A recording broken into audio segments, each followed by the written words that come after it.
যদি সত্যি ভূত থেকে আমার সামনে আয় আমি দেখো তোর অকাত।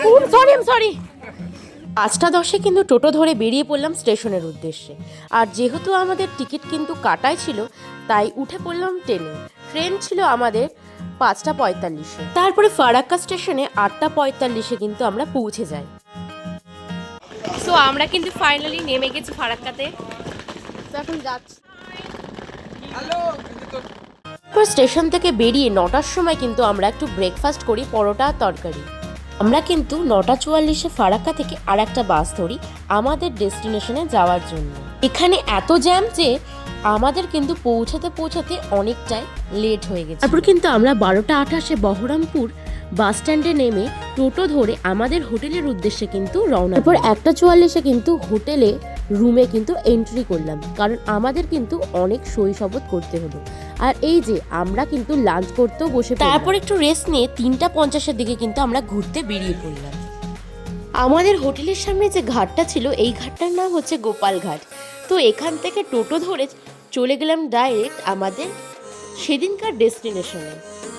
আর আমাদের ডেস্টিনেশনটা হলো মতিঝিলে। বলো কি বলবা? হ্যালো গাইস বল বলো अपनी आंखें खोल और गौर से देख तू कहां और किसके सामने खड़ा है। কেমন লাগছে? সেই লাগছে আমরা মতিঝিলে এসেছি আমরা বলো তুমি কিছু। সরি এটা হচ্ছে টিকিট, আর যেটা কিছুক্ষণ আগে হলো সেটা হচ্ছে একটা লোকের সাথে খেলাম ধাক্কা। চলো এবার দেখাই তোমাদেরকে মতিঝিলের ভেতরটা। চলো এবার মতিঝিলের ভেতরটা কিন্তু তোমাদের সাথে একটু শেয়ার করি।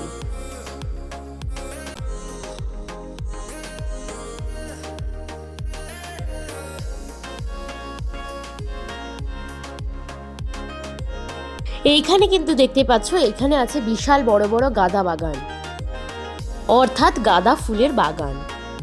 আর এখানে কিন্তু আমরা একটু ফটোশুট করে নিলাম।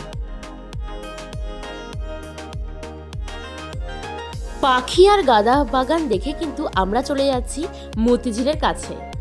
আমার এক্সাইটমেন্টটা ছিল তখন একটু বেশি মতিঝিল দেখার জন্য, যে ঝিলটা এমন কি আছে।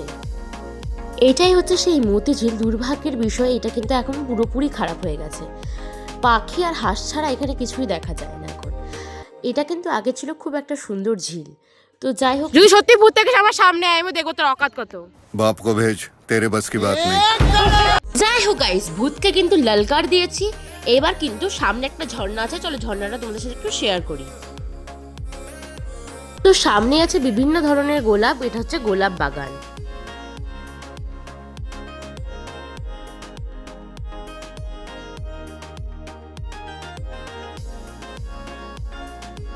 এখানে কিন্তু গানের সাথে সাথে ঝর্ণা নাচে।